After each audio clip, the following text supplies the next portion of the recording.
3. Meaning holism. I thought chapter 2 was actually sort of interesting. We saw how the standard intuitions about twin cases pose a threat to the notion of mental content which, on my view, intentional psychology requires, and, toward the end of the chapter, we saw how it might be possible to construct a notion of narrow content that is adequate to meet the threat. The present issues about meaning holism are, alas, a lot less clear-cut. Meaning holism is a doctrine that is widely supposed to raise problems for a realistic view of the attitudes, but it is remarkably hard to say just what the doctrine is, or precisely what the problems are that it raises, or just which arguments are the ones that require us to take the doctrine seriously.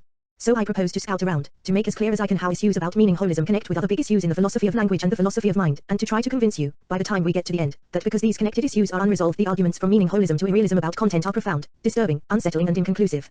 In this chapter I'll settle for a Scotch verdict. The background to the problem: pick a proposition that you understand, any proposition that you understand. Let it be the proposition that Callas was a better singer than Tebaldi. Since, by assumption, you understand this proposition, I suppose that you have some idea of what it would be like for Callas was a better singer than Tebaldi to be true. And since you have some idea of what it would be like for Callas was a better singer than Tebaldi to be true, I suppose there must be many other propositions whose truth/falsity you take to be relevant to the semantic evaluation of this one. For example, I expect that you would take many of the propositions that Callas was better than Tebaldi closely entails to be relevant to its semantic evaluation, so that you would cease to hold that Callas was better than Tebaldi if you were to come to doubt that Callas was better than anyone. Similarly, I expect that you would take many propositions that closely entail C was better than T to be relevant to its semantic evaluation, so that you would come to believe that C was better than T if you were to come to believe C was better than everyone. When an intentional system takes the semantic value of P to be relevant to the semantic evaluation of Q, I shall say that P is an epistemic liaison of Q for that system at that time. Please note the relativization to agents and times. Epistemic liaison is really a psychological ocean, not an epistemological any. That is, what counts isn't the objective dependencies between the semantic values of the propositions, it is what the agent supposes those dependencies to be. A lot could be done to clean up epistemic liaison, but I'm not going to bother. It isn't a notion that I propose to build on. Indeed, the main contention of this chapter is that it is inadvisable to try to build semantics on it. And even without further elaboration it will serve to do the job at hand, which is to introduce the doctrine of meaning holism. Meaning holism is the idea that the identity, specifically, the intentional content of a propositional attitude is determined by the totality of its epistemic liaisons. We'll see more and more of what this doctrine comes to as we go along, but you can get the intuition by thinking about examples. Suppose that you and I don't agree about Robert J. Lertzmer's reliability in judging sopranos, for you, but not for me. Robert J.'s views are relevant to the semantic evaluation of Callas was better than Tebaldi. Then, by definition, the epistemic liaisons of the belief that C, T are different for the two of us. But meaning holism says that the identity of a belief depends upon the totality of its epistemic liaisons. It therefore follows, if meaning holism is true, that C, T is a belief that you and I cannot share. Strictly speaking, I suppose that meaning holism is compatible with a realistic reading of intentional ascriptions. For even if, under the conditions just described, you and I can't both have the belief that Callas was better than Tebaldi, nothing so far prohibits one of us from having .g it. But that meaning holism is, in this minimal sense, compatible with intentional realism affords small comfort to working intentionalists. For meaning holism looks to be entirely destructive of the hope for a propositional attitude psychology. Presumably an event, for example, the production of behavior by some organism, would fall within the domain of such a psychology in virtue of instantiating one of its generalizations. And presumably such generalizations would apply to an organism at a time in virtue of the intentional state, S, that the organism is in at the time. The way it ought to go is that the theory says things like, from any organism X that believes such and desires so and so, you get behaviors of the type blah. You can, therefore, use the theory to P tilde redict that this organism X will give behavior of the type blah if you can identify this X as believing such and desiring so and so. This is just a long form of the truism that one way that intentional psychologists achieve generality is by quantifying over all the organisms that are in a specified intentional state. But now, if, as is surely the case, people quite generally differ in their estimates of epistemic relevance, and if we follow meaning holism and individuate intentional states by the totality of their epistemic liaisons, it is going to turn out de facto that no two people, for that matter, no two time slices of the same person, ever are in the same intentional state. Except, maybe, by accident. So no two people will ever get subsumed by the same intentional generalizations. So intentional generalizations won't, in fact, succeed in generalizing. So there's no hope for an intentional psychology. To put it another way, Chapter 2 suggested a notion of narrow content that preserves supervenience. On that notion, neurological identity is a sufficient condition for identity of mental state. But so far we have nothing like a necessary and sufficient condition for identity of content, and if meaning holism is true, it looks like we aren't going to get one. Now, meaning holism has something of the status of the received doctrine in current philosophy of language. We are thus arrived at a tactical watershed. One option is to live with meaning holism and look for ways to mitigate its consequences for intentional psychology, another is to attempt to undermine meaning holism. Though most of the discussion in this chapter will pursue the second route, I now propose to spend a paragraph or two considering the first. Perhaps we could cook up a graded notion of same intentional state according to which you and I might both more or less believe that Callas is better than Tebaldi. If we could do that, we could presumably also get a graded notion of being subsumed by an intentional generalization, and that would, at least in principle, be enough to buy back the predictive power of intentional psychologies. That is the kind of yucky solution that they're crazy about in AI. What makes it seem plausible is that it is easy to confuse two quite different senses of more or less believing that P. On the one hand, there's the relatively banal and commonsensical idea that agents can differ in the degree of their epistemic commitment to P, so that while John will go to the wall for P, Jane grant ESP only her provisional assent. This last is just garden variety Bayesianism. It may be wrong, but it is not yucky and it is perfectly okay with me. But whereas it is common sense that you can grade epistemic commitment, it is far from common sense that you can grade propositional identity. There's all the difference in the world between one can more or less believe that P and what one believes can be more or less that P, and it is emphatically the second claim that is presently on offer. If its epistemic liaisons determine the identity of an attitude S object, and if you and I acknowledge different epistemic liaisons for the belief that C, T, then the current proposal must be that C, T is unequally the object of our attitudes, whereas what you believe is almost the proposition that Callas was better than Tebaldi, what I believe is that proposition S very self. Yuck. There is, in my view, no sense to be made of the suggestion that something might be almost but not quite the proposition that Callas was better than Tebaldi.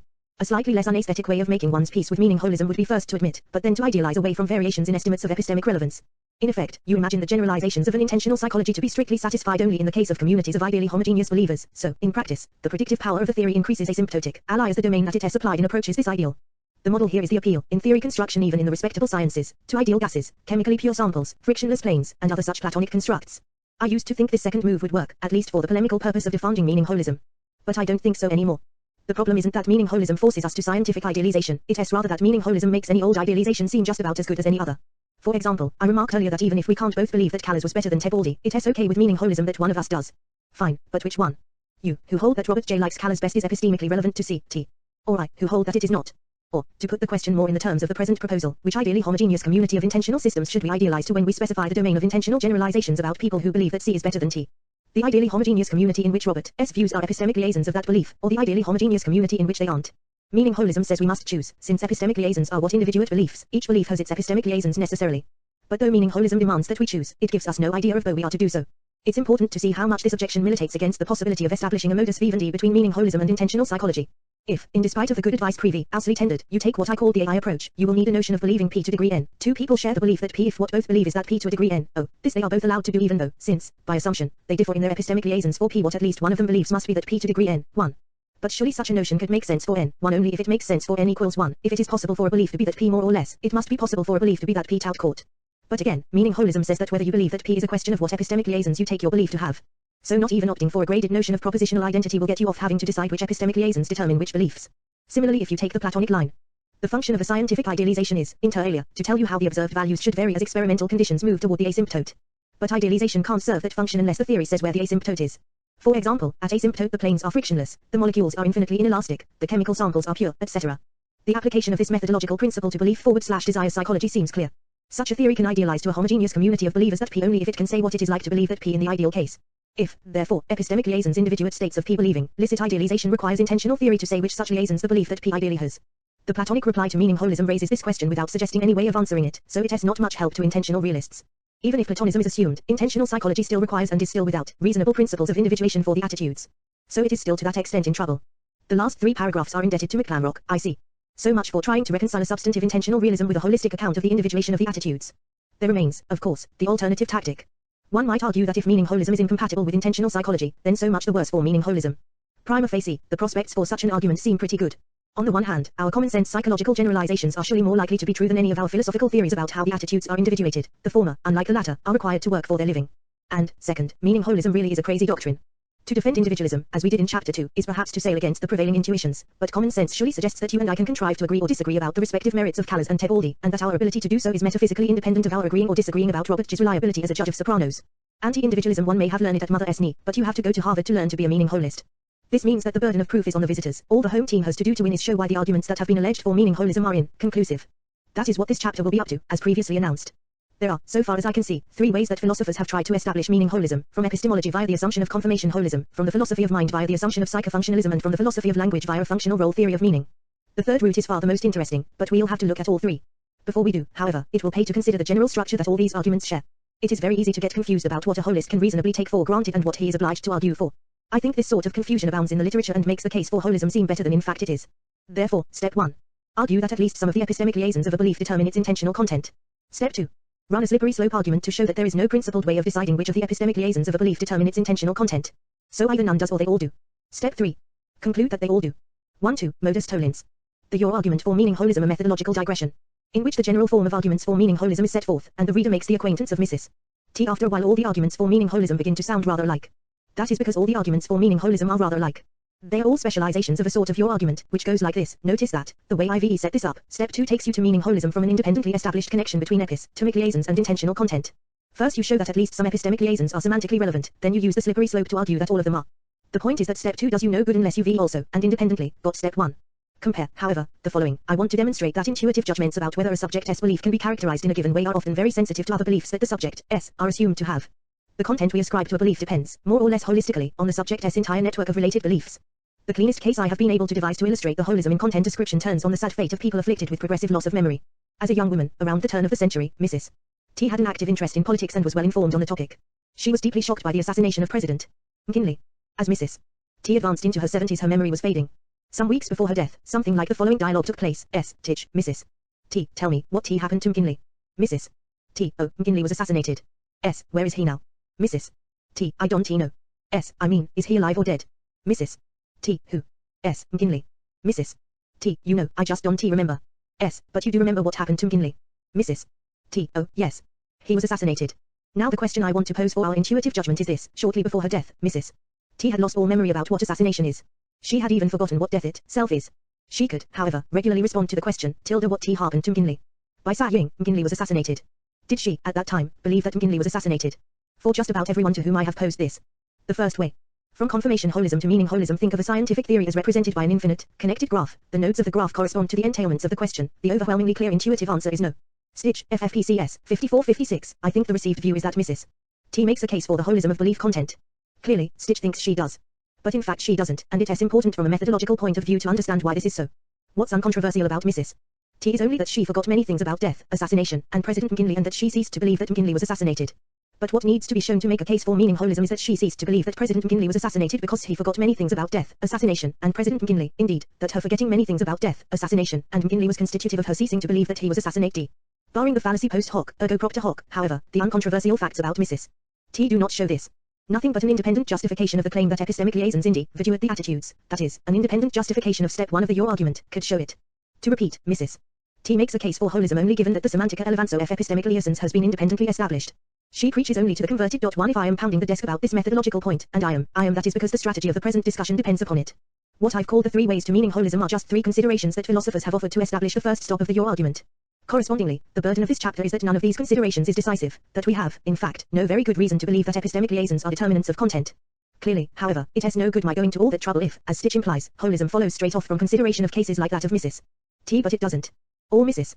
T.'s case shows is that either epistemic liaisons determine content or, if they don't, we need some other story about why, when you lose epistemic liaisons, you, sometimes, often, in extremis, lost content too. We'll come to that eventually. For now, let's turn to the 3 ways. Long is the path, and hard is the good, but at least we don't take wood and nickels. Theory, and the paths between the nodes correspond to a variety of semantically significant relations that hold among its theorems, inferential relations, evidential relations, and so forth. When the theory is tested, confirmation percolates from node to node along the connecting paths. When the theory is disturbed, for example, by adding or abandoning a postulate or a principle of inference, the local geometry of the graph is distorted, and the resulting strains distribute themselves throughout the network, sometimes showing up in unanticipated deformations of the structure of the graph far from the initial locus of the disturbance. That picture has done a lot of work for philosophers since Quinn introduced it in 2 Dogmas of Empiricism. And, here as elsewhere, /cognitive psychology may well prove to be the philosophy of science writ small. If holism seems a plausible account of how the scientific community achieves the semantic evaluation of its theories, it also looks not bad as a psychology of how individuals achieve the fixation of their beliefs.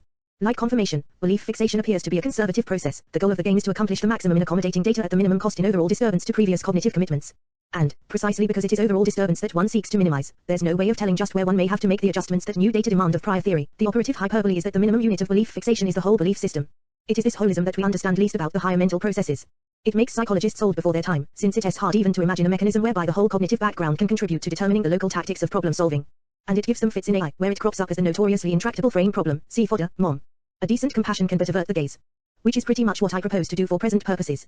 Confirmation holism is of interest to us here only because it is often taken to suggest a correspondingly holistic treatment of semantics. It /s not, after all, a long step from the doctrine that the belief system is the minimal unit of confirmation to the doctrine that the belief system is the minimal unit of intentional content. If you're a verificationist, it has no step at all. Verificationism plus holism about the means of confirmation literally entails holism about content, since verificationism is the doctrine that the content of a belief is identical to the means of its confirmation. I think that many philosophers have crossed this bridge without even noticing. So you can get from confirmation holism to meaning holism. But to offer confirmation holism as an argument for meaning holism would nevertheless be ill-advised. For one thing, as we've just seen, it looks like you'd need verificationism as a premise in such an argument, and verificationism is false. Moreover, an inference from confirmation holism to semantic holism courts circularity. This is because semantic holism, or, anyhow, the rejection of semantic tencalism, is actually presupposed by the standard arguments for confirmation holism. This is all rather confusing, but it is essential to understanding how holism about meaning connects with holism about confirmation. So we shall have to sort it out. We can start by disapproving of a piece of historical analysis that Hilary Putnam offers in a recent paper. According to Putnam, Quinn's argument for meaning holism in 2 Dogmas of Empiricism is set out against the meaning theories of the positivists. Sentences, he insisted, do not have their own range of confirming experiences. Freud taught us that words have meaning only in the sense of making a systematic contribution to the truth conditions of whole sentences. Quinn argues that individual sentences are meaningful in the sense of making a systematic contribution to the functioning of the whole language. P1, Putnam, M.H. Now, part of this is true. Positivists did hold a semantical thesis to which Quinn took exception. And Quinn did argue, in 2 Dogmas, that sentences taken severally don't have associated ranges of confirming experiences. But two dogmas doesn't espouse meaning holism, a fortiori, it doesn't infer meaning holism from a holistic view of confirmation. And to read Quinn of all people as a sort of supercharged fridge. Oh dear. Let us, however, endeavor to remain calm. To the positivists held, one seems to recall that there is a certain condition on the meaningfulness of theoretical sentences. For each such sentence in the theory language there must be at least one sentence in the data language to which it is connected by strictly semantic implications. What exactly strictly semantic implications are supposed to be was, to put it mildly, an issue. But the intended effect was clear enough, it was precisely to localize questions of confirmation. So, consider a very strong form of positivism which requires that for each theory sentence there must be logically necessary conditions expressible by data sentences.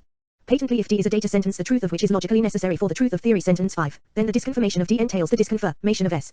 Which is to say that if D is disconfirmed, then 5 is disconfirmed regardless of what is in the rest of the theory. But confirmation holism says that every claim that a theory makes is, in principle, relevant to the confirmation of every other.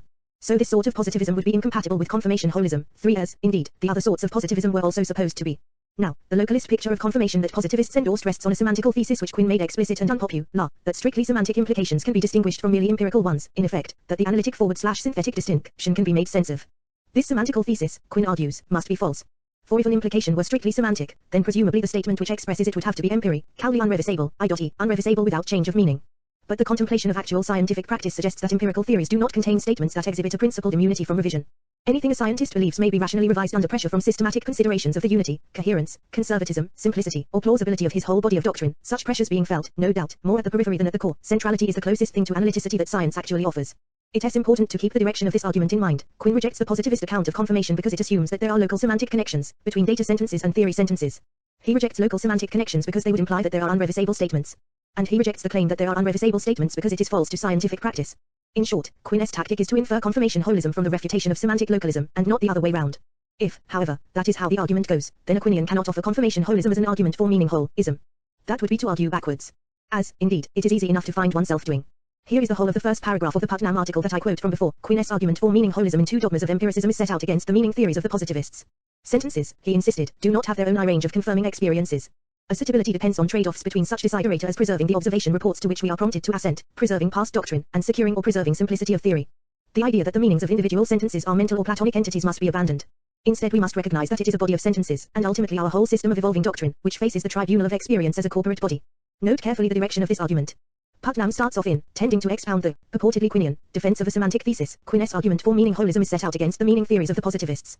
But what he's got at the end of the paragraph isn't a semantic thesis at all, it is an epistemic one, a doctrine about confirmation. Our whole system of evolving doctrine faces the tribunal of experience as a corporate body. Surely something has gone wrong in the course of Putnam's exegesis. What's gone wrong is that, pace Putnam's reading, Quinn doesn't offer an argument for meaning holism in two dogmas of empiricism or elsewhere. Quinn isn't a meaning holist, he's a meaning nihilist. Quinn's disagreement with the positivists isn't about the size of the unit of empirical significance, it is about the coherence of the notion of strictly semantic implication, and of such consort notions as unrevisability and a prioricity, in terms of which empirical significance was itself supposed to be construed. Putnam's Quinn rejects semantic localism because he thinks meaning is global. But Quinn's Quinn rejects semantic localism because he thinks meaning is nonsense. But if so, he must, in all conscience, reject semantic holism too. Also it seems to me. But I'm not a Quinn scholar, and I don't actually care much about who wins the historical argument. What I do want to emphasize is the geographical moral. Confirmation holism doesn't, after all, imply holism about meaning. You can perfectly well have holism about confirmation without semantic holism, since, a, what holism about confirmation needs is the rejection of semantic localism, specifically, the rejection of the claim that theory sentences are severally semantically connected to data sentences, and, b, the choice between semantic holism and semantic localism is not exhaustive, witness the possibility of Quinnian nihilism. It is just as well that you can have confirmation holism without semantic holism, since the former doctrine may quite possibly be true. Now so far this may seem to be a species of cold comfort. For from the intentional psychologist's point of view, meaning nihilism is in no way preferable to meaning holism. If the latter undermines the predictive power of intentional generalizations, the former undermines the notion of intentional content, without which there's nothing much left of the notion of a propositional attitude. But as a matter of fact, the choice between semantic localism, semantic holism, and Quinnian nihilism isn't exhaustive either, and everything is going to be all right. Semantic holism and semantic localism both identify the content of a belief with its position in a system of beliefs. Their disagreement is only about how much of the system counts semantically. Localists claim that you can draw a line around the part that counts, holists deny that this is so.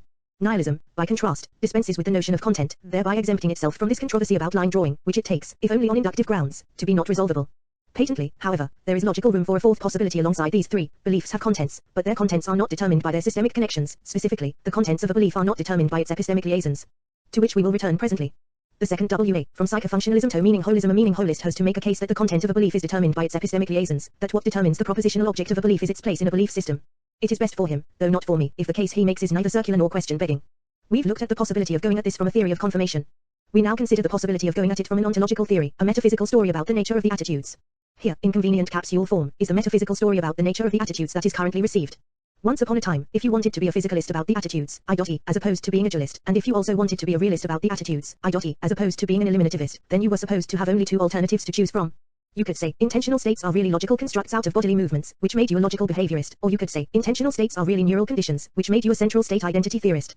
Neither of these options seemed entirely attractive. Behaviorists had trouble providing a robust construal of mental causation, and hence had no logical space for a psychology of mental processes, and central state identity theorists had trouble providing for the nonological possibility of rational machines, and hence had no logical space for a non-biological, e.g., a computational, theory of intelligence. Considerable ingenuity was expended in trying to devise palatable versions of one or other of these accounts, without, however, much success. The more physicalists assured one another that everything was metaphysically okay in the philosophy of mind, the more the conviction spread that it wasn't. Enter psychofunctionalism. According to functionalists, physicalism is true of particulars but not of universals. Everything spatio-temporal is de facto a physical particular. So, for example, chains of thought are, de facto, causal sequences of neural events, but lots of properties aren't physical properties. Among the plausible candidates for non-physical properties are, being a chair, being a nose, being a river, being a number greater than 3, being a friend of mine, being a token of the type H, being a token of the type H, being the thought that P. The physical properties include, presumably, being a charged particle, having determinate mass, and so forth. Roughly, they're the properties that get mentioned in physical laws. If being the thought that P isn't a physical property, what sort of property is it? Equivalently, what has to be true of a physical event in order that it count as a having of the thought that P? Psychofunctionalist answer. Psychological event types are relationally defined. Specifically, they are defined by the actual and potential causal relations that their tokens enter into, causal relations to inputs, outputs, and one another. Since I am very busy just now, please do not ask me what inputs and outputs are. Psychofunctionalism was, indeed, still is, alleged to have certain advantages as compared to the traditional materialist alternatives.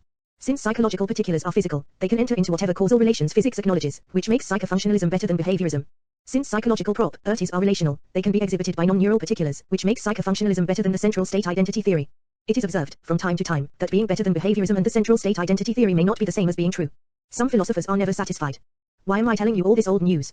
Well, there is a temptation to argue as follows. Psychofunctionalism says that psychological kinds are relationally defined. More specifically, it says that what makes something a belief state is certain of its actual and potential causal relations to such other mental particulars as beliefs, perceptions, desires, memories, actions, intentions, and so on.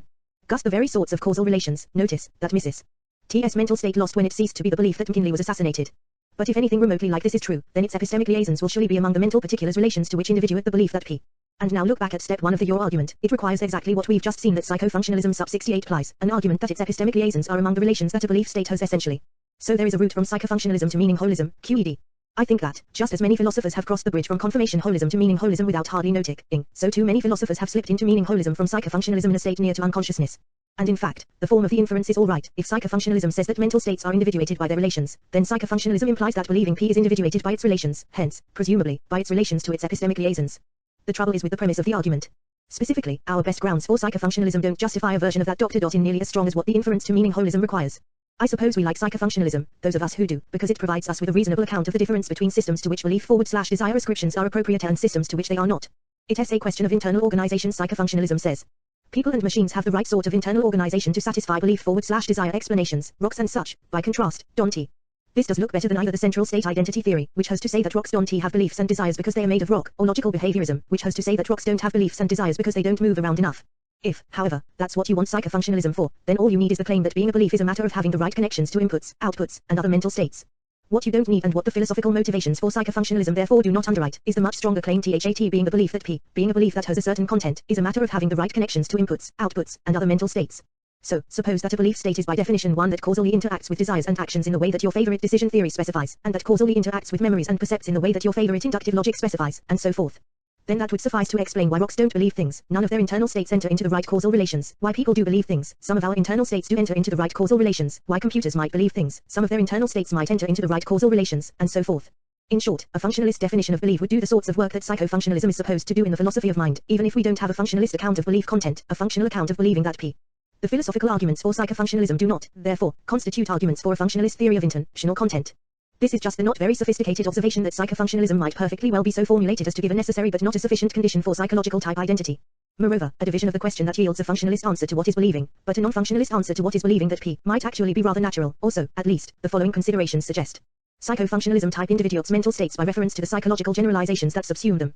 On a functionalist analysis, a pair of mental states will be type distinct just in case there are psychological generalizations that subsume one but not the other. Functional analysis provides no basis for a more refined taxonomy, however well-motivated further distinctions might seem from other points of view, which is, of course, why psychofunctionalists have a problem about inverted spectra. Well, my point is that as I remarked in Chapter I, psychological theories typically achieve generality by quantifying over the objects of the attitudes. In consequence, many of the most powerful psychological generalizations don't care about content per se, what they care about is only relations of identity and difference of content. Suppose that the practical syllogism is more or less true, as, after all, it surely is. What it says is that if you want that P and you believe that not P unless Q, then all else being equal, you try to bring it about that Q for any P and Q whatever. So formulated, the generalization purports to apply to all beliefs and world-ts, regardless of their contents. So the taxonomy of mental states that it implies distinguishes believing from wanting, but not believing that such and such from believing that so and so. If, as I rather suspect, the best candidates for taxonomically relevant psychological generalizations are like this, then psychofunctionalism can't reconstruct individuation by content. The psychological generalizations that it relies upon for its criteria of individuation are, de facto, insufficiently fine-grained. For, again, it is an embarrassment for attempts to construct content from functional role that quite different, indeed, quite opposite sorts of mental states can nevertheless share their contents. John hopes that it will snow on Tuesday, because on Tuesday he proposes to ski. Jane dreads that it will snow on Tuesday, because on Tuesday she proposes to pop petunias. John's hope that it will snow interacts with his belief that it will to cause elation. Jane's dread that it will snow interacts with her belief that it will to cause despair, so it is hard to see that the causal roles of the hope and the dread have much in common. But how, then, can it be their causal roles that determine their content? This is, of course, just the argument from functionalism to holism read as a reductio ad absurdum.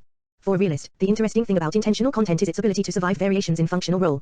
And this relative independence of content from functional role provides a prima facie reason for doubting that the former notion reduces to the latter. So, to put it at a minimum, it looks as though our best arguments for psychofunctionalism do not entail that the sorts of relational properties that make a thing a belief are also the sorts of properties that make a thing a belief that P. And we've seen that there are straws in the wind that suggest that espousing a psychofunctionalist account of belief content might be positively ill-advised.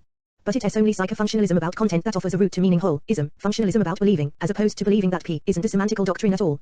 It appears that we are still in want of a compelling defense of step 1 of the VR argument. The third way, from functional role semantics to meaning holism, we are interested in arguments that the functional role of a belief, most notably, its causal connections to its epistemic liaisons, is among the determinants of its content. We care about such arguments because they appear to be the crucial step on the route to meaning holism. And we are interested in meaning holism because it is the best reason philosophers have so far proposed for realism about the attitudes. The arguments we've looked at so far are noticeably indirect. They seek to establish the semantical relevance of causal roles from considerations that arise elsewhere in philosophy, either in epistemology or in metaphysics. You therefore need a lot of apparatus to run these arguments, which may be why they don't create much conviction. Forthright is best. The really interesting case for the semantic relevance of causal roles turns on considerations internal to the theory of content. Quite aside from whatever epistemic, metaphysical or, indeed, psychological, axis you may have it in mind to grind, you can't get semantics to work unless you appeal to functional role in the determination of meaning. Any science which proposes to exploit the notion of content must learn to live with this fact. So the argument goes. And I think one has to take it seriously. There are, however, tactical problems in trying to do so. The claim is that a theory of meaning won't work unless it takes functional role to be a determinant of content. Clearly, the best way to meet this argument would be to set out a theory of meaning that does work but does not take functional role to be a determinant of content. I suffer from an embarrassment. I have no workable theory of meaning in hand. This is, however, an embarrassment that my antagonists share. Nobody has a workable theory of meaning in hand, functional role theorists notably included. Arguments in this area are thus, perforce, non-construct IV. I suffer from a further embarrassment. I think that it is probably right that some aspects of functional role have semantic force. What I hold, to put it very roughly, is that functional role is a marginal, and not very important, determinant of meaning. And, in particular, that since the contribution of functional role to the determination of meaning is marginal and not very important, you can get from functional role everything that semantics demands without opening the floodgates to meaning holism. To put it another way, semantic considerations make the first step of your argument true, strictly speaking, but when you see how they do it, you see that they do it in a way that makes the second step false. What, then, prompts the appeal to functional role in theories of content? I think one does best to view the situation in I.T.'s dialectical context. A certain, relatively unsophisticated view of meaning appears to fail. A certain diagnosis of the failure comes to be widely accepted, viz., that the unsophisticated theory went wrong because it ignored the contribution of functional role to the determination of content. So you get functional role semantics by a process of reaction. The relatively unsophisticated view that is supposed to have failed is what I'll call the denotational theory of meaning. The denotational theory says something like this: for a mental entity to have content is just for it to have a denotation. The denotation of a thought is whatever it is about the world that makes or would make the thought true. The denotation of a concept is whatever it is about the world that the concept does or would apply to. You specify the content of a mental entity by saying what it denotes. So, for example, the concept red has content because there is a color that it applies to, viz., the color red. And you say what the content of the concept red is in just the way that I just did, viz., by saying that it has the concept of the color red. 572 Charter 3. It is widely held, or at least it was till recently, how the fashions in philosophy do change, that this sort of unsophisticated theory of meaning is false root and branch. Whereas I'm inclined to believe that it is very nearly true, that it is false in ways that matter only for semantics, not for psychology or the philosophy of mind. I can't, alas, prove this, but I hope to provide enough argument to make it seem, in any event, a possibility worth taking seriously. To recapitulate, once you buy wide open functional role semantics, you have step 1 of your argument, hence meaning holism, hence skepticism about the attitudes. For functional roles, unlike, notice, denotations, aren't, even in principle, things that mental states can have severally. The functional roles of mental states are made of their interrelations. But who says you have to buy wide open functional role semantics? Looked at the other way, if there is nothing against mental content except meaning holism, and if meaning whole-ism is plausible only if functional role semantics is assumed, then all that the enthusiast for mental content need do to shift the burden of argument is to show that alternatives to wide open functional role semantics are not out of the question. As I remarked above, shifting the burden of argument is all that is required since the prima facie case for intentional explanation is terrific. So here is how I propose to carry on. First, I'll run through a kind of case that is classically supposed to make trouble for denotational theories of meaning. Then I'll sketch the treatment that such cases might receive in a functional role semantics. This will illustrate in microcosm how functional role semantics is supposed to work and how problems with denotational theories can motivate the adoption of functional ones. So much for exposition. I shall then argue that there are serious problems for the functionalist program in semantics, so serious, indeed, that it is not clear that there is even programmatically a coherent functionalist alternative to the denotational view. Finally, then, I'll come back to the denotational story, survey some more of the standard objections, and end on a note of all things, hope. The problems for denotational semantics are perhaps less intractable than they are often supposed to be. It may be possible, at least, we don't know that it is not possible to get a denotational theory to work without making the wholesale concessions to infantile role, hence to holism, that functional role semanticists contemplate. In which case functional role theory emerges as one of those cures philosophers from time to time devise for which there is no adequate disease. Here's a classical problem for denotational semantics. Denotational theories lie semi-oings, hence concepts, hence mental states, too thick. If you fail to distinguish, you identify contents with denotations, tween contents that are in fact distinct. Oedipus's state of mind was this: he wanted to marry Jocasta but he did not want to marry his mother. Or, formal mode, wanted to marry Jocasta was true of Oedipus and wanted to marry Oedipus's mother was false of him. The story has it, however, that Jocasta and Oedipus's mother were the same person, hence, that Jocasta and Oedipus's mother have the same denotation, hence, that they have the same meaning, assuming that denotation and meaning are the same thing. If, however, Jocasta and Oedipus's mother are synonymous, then wanted to marry J and wanted to marry Oedipus's mother are synonymous too. But then it can't be that one of them is true of 0 while the other is false of him. This, however, contradicts the original assumption, so something has gone wrong, presumably with the way that denotational theories individuate meanings. Moreover, what has gone wrong is particularly bad from the point of view of psychological theory. It is precisely the psychologist, professional of commonsensical, who needs the present distinction between 0's mental states. How, without it, can he say why it was that O's behavior was conflicted? Suppose the psychological theory is this: unconsciously IA was seething to marry his mother. In fact, 0 wanted to marry J precisely because he knew, still unconsciously I of course, that his mother was true of her. Ist ein Wiener's Masquerade. The point is, we want our theory of mental content to allow us to formulate such psychological stories as may seem plausible for the explanation of behavior. And all the plausible stories about Oedipus, not just Freud's story, but also Sophocles' story, turn on which identity statements Oedipus knew to be true about Jocasta. Telling the stories therefore requires distinguishing between believing that A equals B and believing that A equals C, even in the case where B and C both denote A. It is, to put the moral briefly, beliefs and desires sliced thin that organisms act out of. The semantic distinction between co-denotational mental states amount to. Here is where functional role theories of meaning begin to seem plausible. The fundamental idea is that although 0's thought that it would be nice to marry J and his thought that it would be nice to marry mother have the same truth conditions, what keeps them semantically separate is the fact that they have different roles to play in O's mental economy. Most notably, they differ in their epistemic liaisons. So, for example, incest is improper is, for 0, an epistemic liaison of one thought but not of the other. He takes it to make false the thought that it would be nice to marry mother, but he takes it to be neutral in respect of the thought that it would be nice to marry J. If, therefore, we individuate S thoughts by reference to their epistemic liaisons as, indeed, functional role semantics invites us to do, we see how it is possible that A should come to be in the condition in which we in fact find him. That's the burden of the proposed solution, but we can without begging the question, put it in quite that way. For from the point of view of a denotational theory, the suggestion that the thought that Jocasta and the thought that mother might have different epistemic liaisons for is simply incoherent. Remember that since these thoughts have the same truth conditions, they are, from the point of view of a denotational theory of content, the same thought. What we therefore need, if we are to characterize the functional role theory UN question beggingly, is some way of characterizing thoughts that is neutral about their denotations, in effect, something that does for thoughts what recourse to syntactic structural description does for sentences. There's no problem about saying that the English sentence 0 marries J differs from the English sentence 0 marries a S mother. This is because the device of quotation picks out sentences in virtue of their syntax, leaving open issues of semantical identity and difference. Correspondingly, what we'd like to be able to do in the present case is quote thoughts, leaving open the question of their semantic values. In particular, we'd like to be able to quote the thought that it would be nice to marry J and the thought that it would be nice to marry mother, leaving open the question whether they are to count as the same when thoughts are individuated by their contents. Functional role theory could then step in to close this open question by applying the principle that thoughts are the same if they have the same functional roles, for example, if they have the same epistemic liaisons. This would leave us with the thought that J being not identical to the thought that mother, which, as we have seen, is just where we wanted to get. Hence the traditional connection between functional role theories of mental content and the representational theory of mind. See, for example, Bloch asked the former needs the latter, though not, I propose to argue later, the other way round. RTM says that token thoughts are, or involve, relations to token symbols in a language of thought. Roughly, RTM claims that to think that P is to be in a certain relation to a symbol that means that P, see chapter 1 and the appendix. It is, however, in the nature of symbols that they have both syntactic and semantic properties. So, if you assume RTM, you can set out the functional role story about Oedipus' case as follows. I assume, for purposes of exposition, that O's language of thought was English. This assumption is, no doubt, implausible. Among the well-formed formulas of O's language of thought there are the expressions I shall marry J and I shall marry mother. These expressions are distinct not only syntactically but also semantically, since, by assumption, they differ in their functional roles. And since they are semantically distinct, the thoughts whose propositional objects they express differ in content. A S conflicted condition consisted in this, though a S marrying J and O's marrying mother are, de facto, the same state of affairs, nevertheless he wanted the thought that A marries J to be true and he wanted the thought that A marries mother to be false. 0 therefore could not, in principle, get what he wanted. No wonder the poor man was upset. It looks as though, given a functional role theory of meaning, together with the mechanisms for individuating thoughts that RTM provides, we can say everything that needs to be said.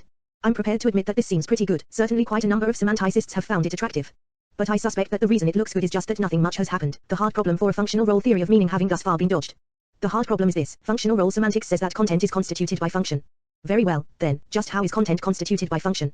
How does the fact that a symbol or a thought has the content that it does manage to be, how does it manage to reduce to the fact that it has the function that it does? 6. What makes the hard problem so very hard is this: the vocabulary that is required for the individuation of contents is, by assumption, not available for the individuation of functional roles. In particular, if the theory is to be other than question-begging, functional roles must be picked out non-semantically and non-intentionally. So, in particular, when you specify the functional roles of the internal sentences J and mother, you may not refer to such of their relations to other mental sentences as, for example, entailment or logical compatibility, for these are the sorts of relations that a theory of content is committed to explaining, and what is to be explained is ipso facto not to be assumed. Similarly, you may not refer to the epistemic liaisons of a belief not, at least, under that description, when you undertake to specify its functional role. For B is an epistemic liaison of BL for X if X takes B to be relevant to the semantic evaluation 0/H1, and, of course, taking to be is an intentional relation. By contrast, you may refer to causal relations among mental representations when specifying their functional roles, since, presumably, causal relations are themselves neither semantic nor intentional. You are thus allowed to say, for example, that whereas tokenings of 0's mental symbol / I am about to marry mother cause or would cause tokenings of his mental symbol / how frightful, tokenings of O's mental symbol / I am about to marry Jocasta cause or would cause tokenings of his mental symbol / how nice. That's the sort of stuff from which functional roles may legitimately be constructed in aid of a functional role theory of meaning. In practice, then, functional role theory comes down to the idea that causal interrelations among thoughts are determinants of their content. And the hard problem is, how do identities and differences among patterns of causal connection give rise to identities and differences of meaning?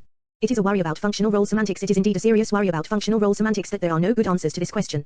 I want to look at this at some length, because I would like to convince you that even if denotational theories are as defective as they re-advertise to be, still going functional is quite probably not going to make things any better. Then we'll return to the denotational story with an eye to whether we mightn't, after all, learn to live with it. The implied conclusion will be that it has no good offering functional role semantics in support of meaning holism because functional role semantics, A, doesn't work and, B, isn't needed. This is, to be sure, rather a long route to take to deal with meaning holism. But I suppose we're in no hurry, and the ground to be travelled is inherently very interesting. We are now right at the point where the theory of meaning comes together with the theory of mind. Let us start with psychofunctionalism, according to which the attitudes are type individuated by reference to their actual and potential causal roles, specifically, according to their causal relations to inputs, outputs, and one another. Psychofunctionalism implies a model of the mind as a network of causal relations, where each node corresponds to a nomologically possible mental state and each path corresponds to a nomologically possible causal relation among the nodes that it connects. In this notation, the functional role of a mental state is just its location in this causal network, and the holism problem is to find a notion of type identity for nodes that does not require the type identity of the entire networks they belong to. Viewing things this way adds nothing to what psychofunctionalism claims about the individuation of the attitudes, and it is useful for the semantical purposes at hand.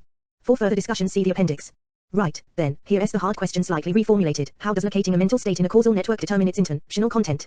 Well, notice that, just as there is a network that is generated by the causal interrelations among mental states, so too there is a network that is generated by the semantic interrelations among propositions.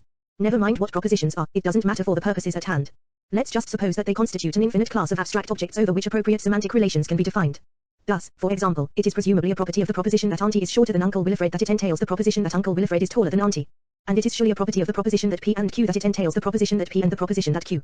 It seems safe to assume that such semantic relations are among the properties that propositions have essentially, that, for example, a proposition which failed to entail that P would thereby fail to be the proposition that P and Q. Perhaps there are also evidential relations that propositions have essentially. Perhaps, for example, it is constitutive of the proposition that many of the GSRF that it is, ceteris paribus, evidence for the proposition that all of the GSRF. If this be so, then so be it. Anyhow, there's a network of propositions generated by their semantic relations, however, precisely, isemantic may be understood. The basic idea for a functionalist solution to the hard problem is that, given the two networks just described, we can establish partial isomorphisms between them, and that, under such an isomorphism, the causal role of an attitude mirrors the semantic role of the proposition that is its object. So, for example, there is the proposition that John left and Mary wept, and it is partially constitutive of this proposition that it has the following semantic relations. It entails the proposition that John left, it entails the proposition that Mary wept, it is entailed by the pair of propositions, John left, Mary wept, it entails the proposition that somebody did something, it entails the proposition that John did something, it entails the proposition that either it is raining or John left and Mary wept and so forth. Likewise, however, there may be, among the potential episodes in an organism's mental life, instantiations of states which we may wish to construe as 51, having the belief that John left and Mary wept, 52, having the belief that John left, 53, having the belief that somebody did something, 54, having the belief that Mary wept, 55, having the belief that either it is raining or John left and Mary wept and so forth. The crucial point is that it constrains the assignment of these propositional contents to these mental states that the latter exhibit a pattern of causal relations appropriate to the semantic relations among the former. In particular, it must be true, if only under idealization, that being in 51 tends to cause the organism to be in 52 and 53, that being in SL tends to cause the organism to be in 54, that being, simultaneously, in states 52, 53, tends very strongly, one supposes to cause the organism to be in state 51, that being in state 51 tends to cause the organism to be in state S5, as does being in state 56, viz., the state of believing that it is raining. And so forth. This answers the hard question, how does functional, viz., causal, role engender content? For a mental state to have content is for there to be a proposition that is its object. And the proposal is that we can make known arbitrary assignments of propositions as the objects of propositional attitudes because if there is this isomorphism between, on the one hand, the network generated by the constitutive semantic relations among the propositions and, on the other hand, the network generated by the constitutive causal relations among the mental states. The assignment is known arbitrary precisely in that it is constrained to preserve the isomorphism. And because the isomorphism is perfectly objective, which is not, of course, to say that it is perfectly unique, knowing which proposition gets assigned to a mental state what the object of an attitude is knowing something useful. For, within the limits of the operative idealizations, you can deduce the causal role of a mental state from the semantic relations of its propositional object. To know that John thinks that Mary wept is to know that it is highly probable that he thinks that someone wept. To know that Sam thinks that it is raining is to know that it is highly probable that he thinks that either it is raining or John left and Mary wept.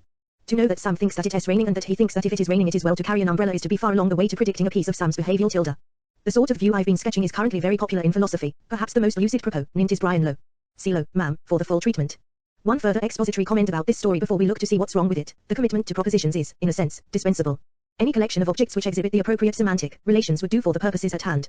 For example, you could use the sentences, assuming that there are enough sentences to express the objects of all the attitudes. The objections to doing so is extrinsic to the present concerns, viz., that you can't explicate the semantics of the attitudes by reference to the sematical relations among sentences if, like me, you believe that the meaning of a sentence derives from its use in expressing an attitude. Alternatively, you might consider the commitment to propositions to be just de jure and hope for naturalistic, non-intentional, non-semantic translations of formulas in which references to propositions occur. Indeed, it is arguable that you'd better hope for some such naturalization in any case, since it is not clear what the point would be of an explanation of the intentionality of the attitudes which presupposes objects that are intentional intrinsically. Why not just say that the attitudes are? However, let us put this sort of worry to one side. We'll have it in abundance in chapter 4. For now, I'm prepared to spot you the propositions, since what I regard as the most serious problems about semantic functionalism arise in other quarters. To see what they are, let's assume, in the spirit of the present proposal, that the propositional content of a mental state is a function of its causal role. And let us ask the following question: what, according to this assumption, is the relation between the propositional content of a mental state and its denotation? Well, at first blush there would appear to be two options. You could say that content determines denotation, or you could say that content and denotation are, as it were, independent components of meaning. At second blush, however, the twin cases, see chapter 2, would seem to mandate the latter option. For consider, if functional role determines content, then, assuming that the functional role of my mental state supervenes on my neurology, it follows that my twin S water concept has the same content as mine. So if the two concepts have the same content, then they have the same denotation, assuming that content determines denotation. But as a matter of fact, they don't have the same denotation, according to the standard intuitions. So denotation is not determined by content, contrary to option 1. This is, in fact, pretty generally the way that semantic functionalists have read the moral of the twin stories. The popular version of semantic functionalism is therefore something called two-factor theory. The isomorphism between the network of causally interconnected mental states and the network of implicationally interconnected propositions engenders propositional content, and something different engenders denotation. Like what, for example?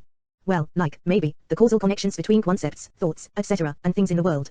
So, Oedipus' Stochastic concept differs from his mother, concept in virtue of the difference in their functional roles. But the concepts are identical in denotation because, unbeknownst to Oedipus, of course, the etiology of their tokenings traces back to the same woman.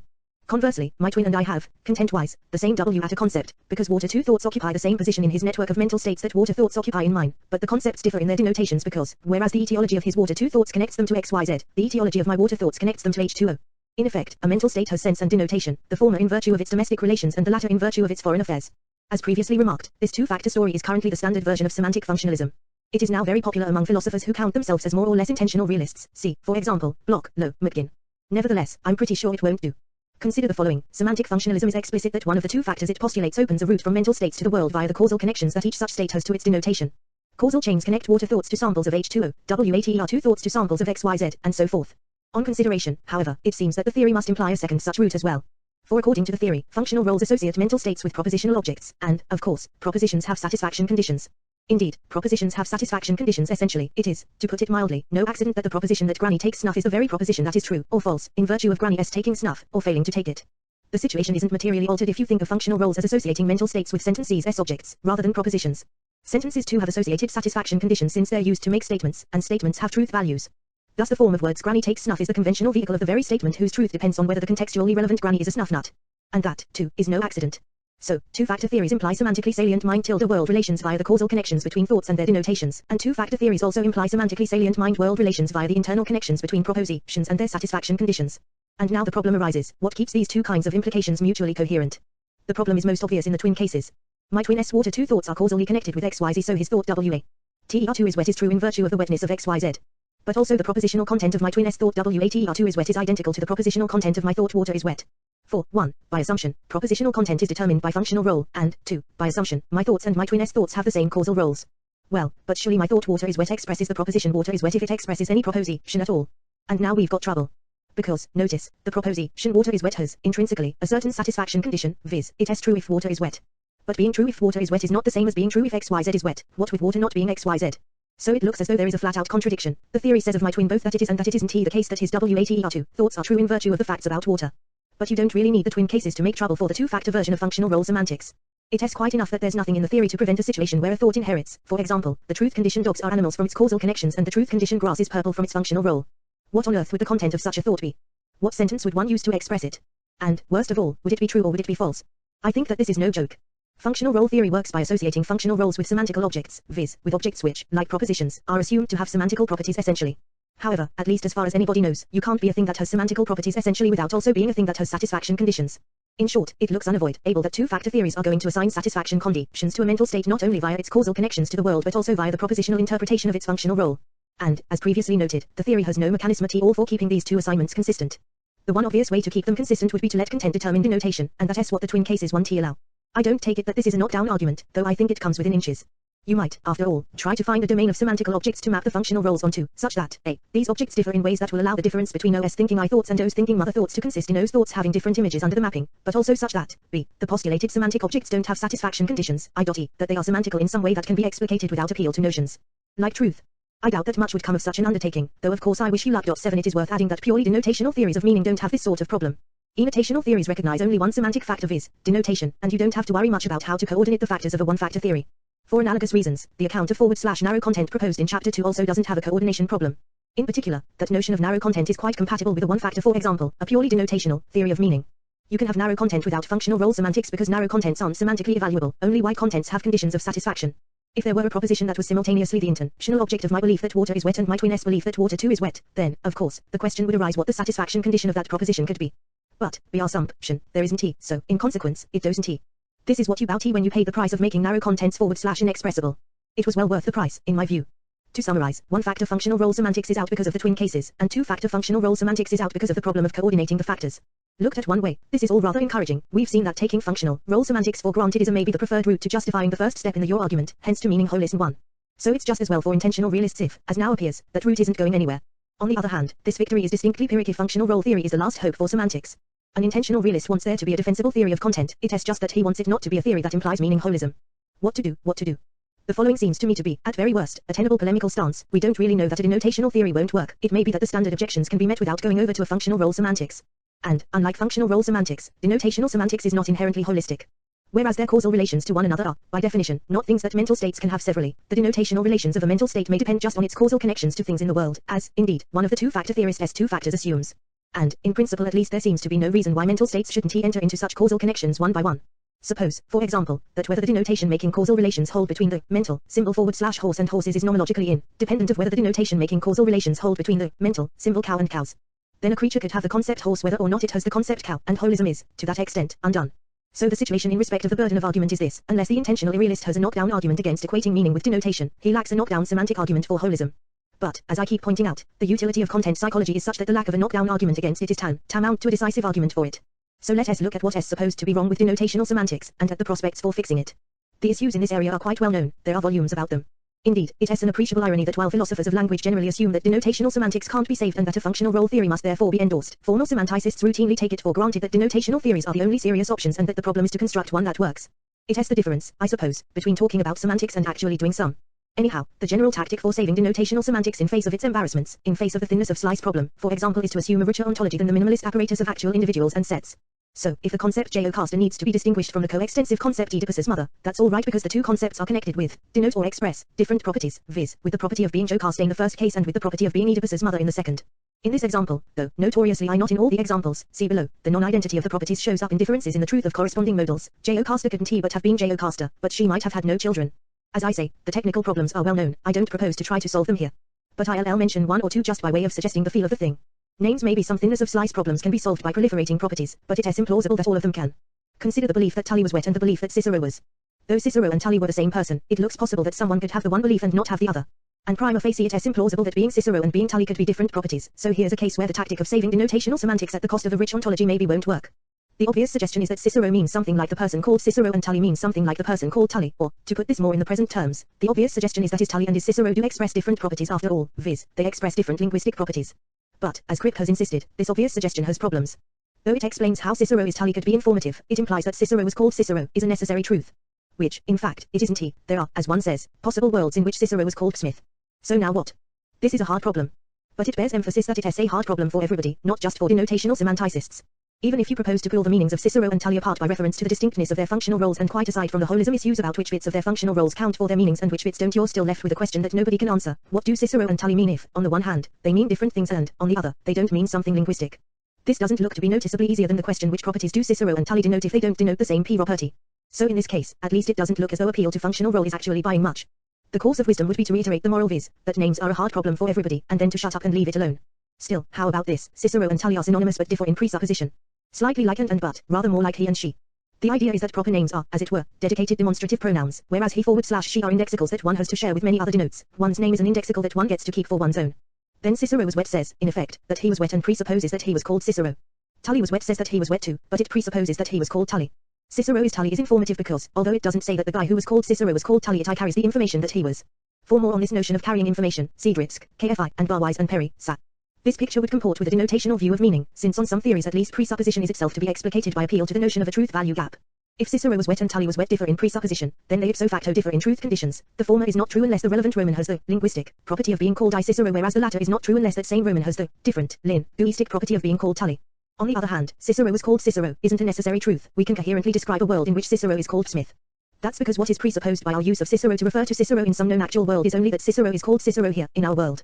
Finally, the psychology works out all right, since, on this sort of account of names, entertaining the thought that Cicero was wet is after all a different state of mind from entertaining the thought that Tully was. The two thoughts presuppose different things. If this sort of denotational account of names won't work, perhaps some other sort will. 86 Chapter 3 Fatness of slice. It is plausible that the property of being water is the property of being H2O. So, how do you keep the thought that water is wet distinct from the thought that H2O is wet if you hold that identity of denotation makes identity of content? I think the way to fix the fatness of slice problem is to let in a moderate, restricted, and well-behaved amount of functional role semantics. The point about the formulas of water and LH2O is that though they presumably express the same property, the second is a complex, built out of formulas which themselves denote hydrogen and oxygen. And I do want to let into meaning those implications that accrue to an expression in virtue of its composition as semantics, I.e., in virtue of its relation to such other expressions as occur as its grammatical constituents. In effect, this is to say that the difference between the concept water and the concept H2O is that you can have the former but not the latter even if you lack the concepts hydrogen and oxygen. Which does, indeed, seem to be true. The point to emphasize is that letting in this much functional role does not, in and of itself, open the floodgates. I've emphasized throughout how much you need step 1 of your argument to make a case for meaning holism. But you need step 2 too, and the present appeal to functional role as a component of meaning doesn't concede it. True enough, having the concept H2O requires more than just having a concept that expresses the property of being water. It also requires that you have some beliefs about hydrogen and oxygen, viz., that water has them as constituents. But it doesn't begin to follow that all of your beliefs constrain the individuation of each of your concepts. For example, believing that Cicero was wet is irrelevant to having the concept H2O because neither the concept Cicero nor the concept wet is a constituent of the concept H2O. And meaning holism is false if any of your mental states is irrelevant to the individuation of any of your others. 8 The same line of thought bears on another of denotational semantics standard embarrassments, the problem of equivalent properties. We satisfied ourselves that being Jocasta ND being Oedipus's mother we not the S.ame property by reflecting that Jocasta could have been childless, in which case she would have had the 1.pr op. ERTY but not 0th1 either. But this tactic doesn't always work. Thoughts about closed trilaterals are prima facie distinct from thoughts about closed triangulars, but every closed triangular is necessarily a closed trilateral and vice versa, so there are no modals conveniently true of the one and false of the other. I'm actually a bit inclined to reject this sort of objection out of hand. After all, it is not an argument that a denotational semantics can't distinguish thoughts about triangulars from thoughts about trilaterals. It is just an argument that drawing the distinction requires making an assumption that is not independently motivated, viz., that being triangular and being trilateral are different properties. But, one might reasonably wonder, so what? Why aren't internal motivations enough? Why isn't it enough that if we assume that the properties are different, we get corresponding distinctions among mental states just where our psychology requires us to draw them? But never mind, even if the properties are the same, the concepts don't have to be. You can't have the concept triangle without having the concept angle, because the second is a structural ingredient of the first. See above. So it goes. There are a plethora, of unsolved technical problems about saving denotational semantics. But that's no argument for meaning holism unless there's reason to believe that these unsolved problems are unsolvable. Which, as things now stand, we need not suppose. And, actually, I don't think that it is the technical problems that put people off. There are deeper or, anyhow, vaguer and more philosophical objections to the project, ones that have motivated a whole tradition of used theories of meaning, functional role semantics being explicitly, see block, us just the most recent of these. It is a little hard to get one's hands on these objections, but I propose to give it a try. Philosophical objections 1. A purely denotational semantics breaks the connection between content and consequent. If the content of your belief is independent of its functional role, then believing that P is compatible with believing practically anything else, even though the trouble with reductio ad absurdum arguments, however, is that it matters very much that their conclusions should be false. I'm inclined to think it is roughly true that believing that P is compatible with believing practically anything else, even P. I say I think it is roughly true because though there are, on my view, approximately no functional role constraints on the content of a mental state, there are functional role constraints on its character. On my view, believing is functionally defined although believing that P isn't T, and it may be that it is part of the analysis of believing that if two of the intentional states of an organism at a time have P and P as their respective propositional objects, then it can't be that both are states of belief. I don't think that this claim is actually very plausible, but for what it is worth, it is compatible with a purely denotational view of content. Of course, it is one thing to believe that P and believe that not P, it is quite another thing to believe that P and not Po. Maybe the second really doesn't count as believing. Barring that, however, I accept, in fact, welcome, what amounts to the conclusion that Po can believe things that are arbitrarily mad. For example, consider what some of the ancient Greeks believed about the stars. They believed that stars are little holes in the sky which the heavenly fires show through. Now, as it turns out, this view of the stars is badly mistaken, so badly, that practically every inference that the Greeks drew from their beliefs about the stars is false. After all, people who think that stars are holes in the sky don't even think that stars are things. Things are the sorts of things whose identity is independent of their spatial position. Wholes aren't. So if you read a functional role theorist, it is hard to say how these Greeks could have had de dicto beliefs about stars at all. For surely we have de dicto beliefs about stars, and ex hypothesis beliefs are individuated by their functional roles, and de facto the functional roles of our star beliefs and Greek star beliefs have practically nothing in common. The line of thought is familiar and leads to a sort of Kuhnian relativism, viz., to the view that the Greeks didn't have thoughts that were de dicto about stars after all, indeed, that we can't say /no/ even imagine what the de dicto content of Greek star thoughts was. I think that really is a reductio ad absurdum, a reductio ad absurdum meaning ole is a 89 dumb of the idea that what beliefs a guy has is a matter of what consequences he's prepared to draw. For of course, we know perfectly well what the Greeks thought about stars. In fact, I just told you what they thought about stars. They thought that stars are little holes in the sky which the heavenly fires show through. Any theory of content which says that I can't tell you what I just did tell you has got to be false. You will remember that Putnam saw ys that Quinn satilda ys that whereas Fritz held that the unit of meaning must be at least as big as a sentence, in fact it has to be at least as big as a theory. Well, Quinn doesn't say that, because, as we've seen, Quinn is a meaning tilde realist, not a meaning holist. But if he did say it, then the right reply would surely have been, so much the worse for Quinn's theory of meaning. But look, if you radically detach content from functional role, then why does one have to draw any consequences from one's thoughts? On your view, entertaining, as it might be, the thought that 3 is a prime number could constitute an entire mental life. This too is satisfactory as a reductio ad absurdum argument only on the assumption that its conclusion is false. But its conclusion doesn't strike me as evidently false. I envy philosophers who have clear intuitions about propositions this abstruse, but I do not seek to emulate them. And one do not trust them worth a damn. What would therefore seem to be required is non-question begging grounds for this assumption, specifically, grounds that do not presuppose functional role semantics. I don't know what they might be. Do you? 9.2. A purely denotational semantics breaks the connection between content and behavior. In a key passage in Intentional Systems, is 11, Dennett writes as follows: one gets nowhere with the assumption that an entity X has beliefs PQR unless one also supposes that X believes what follows from PQR, otherwise there is no way of ruling out the prediction that X will, in the face of its beliefs PQR, do something utterly stupid, and, if we cannot rule out that prediction, we will have acquired no predictive power at all.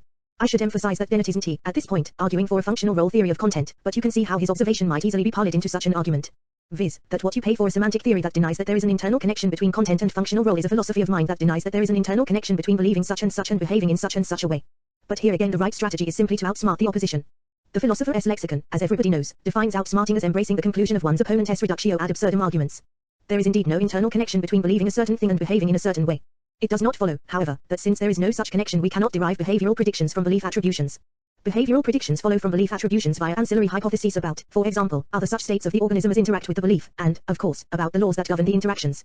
This observation is simply the application to psychology of standard tilde. Duhamian considerations about empirical prediction at large. To get predictions, observation statements as one used to call them, from claims specified in theoretical vocabulary, you always need ancillary hypotheses. If, for example, what you're predicting is an experimental outcome, then you need, inter alia, a specification of the theory of the experimental apparatus.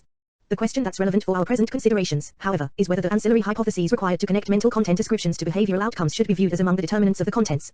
Whether, for example, given that you need to assume beliefs that Q and R to get behavioral consequences from ascriptions of beliefs that P, it follows that believing that Q and R is a, conceptually or logically or metaphysically or even empirically, necessary condition for believing that P.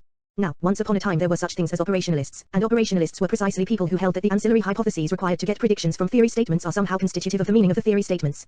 To which anti-operationalists replied that ancillary hypotheses can't be determinants of content because in point of scientific practice questions about how to test a theory are frequently viewed as wide open even among scientists who agree about what the theory is. Operationalism systematically underestimated the importance of experimental ingenuity in science. Whereas figuring out how to test a theory ought, on operationalist principles, to be a matter of mere semantic analysis, it in fact often requires the most creative exercise of scientific imagination. This is immediately comprehensible on the view that the content of a theory is largely independent of the means of its confirmation, but not, apparently, on any other view. I think these anti-operationalist considerations are decisive. And I see no reason why they shouldn't hold in the case where the theory is a belief ascription and the observables are behaviors. But if they do hold, then it is perfectly possible to agree that you need lots of ancillary hypotheses about the functional role of an intentional state if you're going to get behavioral predictions from ascriptions of that state, and yet to deny that the functional role of an intentional state is a determinant of its content. That's just the application of anti-operationalist good sense to the context of belief/desire explanation. So much for the current objection. 3 purely denotational semantics decent savit he problem about individuating contents, it only begs them. Here's how this objection is supposed to go. The semantic argument for skepticism about the attitudes proceeds from the observation that a. Functional roles individuate intentional contents and b. There is no known arbitrary way to individuate functional roles to the conclusion that c. There is no known arbitrary way to individuate contents. I've proposed to avoid this argument by denying a. On my view, concepts are individuated by reference to the properties they express, thoughts by the states of affairs they correspond to, and so forth.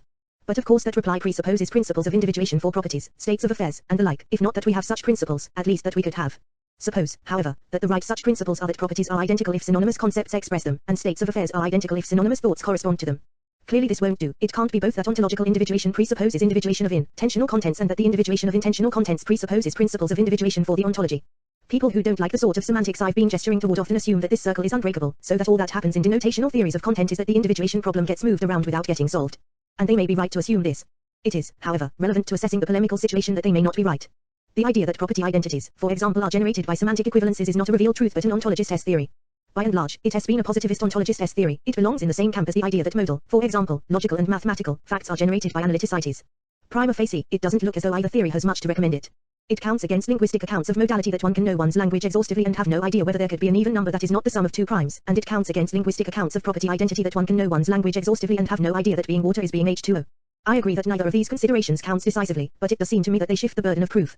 It may be, in short, that there is an ontological argument for skepticism about the attitudes, but to make such an argument, you are actually going to have to do the ontology. For evidence that it is possible for a perfectly reasonable person to hold the sort of view of the relation between ontology and semantics that I've been commending, see Jubian, OPPT. I propose to round off this discussion by returning to Mrs. T. It illuminates the denotational picture of meaning to see what her case looks like when viewed in that theoretical context. ULL remember that what we had was A. Some facts, B. An intuition, and C. An analysis. To wit, A. The facts, Mrs. T. Didn't know who McKinley was, or what death is, or whether assassination is fatal. But to put it as neutrally as I am able, she took the form of words McKinley was assassinated to express something true. B. The intuition, Mrs. T. Didn't he believe, a fortiori, didn't he remember, that McKinley was assassinated? C. The analysis, the mental states to which content ascriptions correspond are holistic, not just epistemically but metaphysically, knowing who McKinley was, knowing that assassination is fatal, and so forth are somehow constitutive of believing that McKinley was assassinated. An immediate implication is that you can't, after all, have a mental life that consists just of the thought that McKinley was assassinated, or that 3 is prime, see above. Entertaining the thought that McKinley was assassinated is internally connected with being in other intentional states. Now, as I remarked before, C. Doesn't he follow from A and B? What does follow is that either belief content is holistic or we require some alternative story about why people who fail to have the right views about what assassination is etc. also fail to have mental states whose intentional content is that McKinley was assassinated. And we are now in a position to provide an alternative story. Namely, one can't have the belief that McKinley was assassinated, or the belief that assassination is fatal, or the belief that if McKinley was assassinated then he is dead etc. unless one has, inter alia, the concept assassination, for the concept assassination is a constituent of all of these beliefs. So if Mrs. T ceased, in extremis, to have the concept assassination, then of course she ceased to have any of the beliefs of which it is a constituent. But according to the present view, to have the concept assassination is to have a concept which expresses a certain property, viz., the property of assassination. So it would explain the connection between A and B if there were reason to believe that Mrs. T had no concept that expressed the property of assassination. Well, is there reason to believe that? Of course there is. Indeed, it is hard to imagine any account, holistic or otherwise, of what it is for a concept to express a property that failed to imply that Mrs. T lacked the concept of assassination. Here, for example, is an unholistic story about what it is for concept C to express property P. C expresses P if there is a certain kind of causal connection between actual and counterfactual tokenings of P and actual and counterfactual tokenings of C. Never mind about the details, we'll come back to them in chapter 4. The present point is that however you flesh this story out, it is plausible that in Mrs. T.'s case all the relevant causal connections were broken.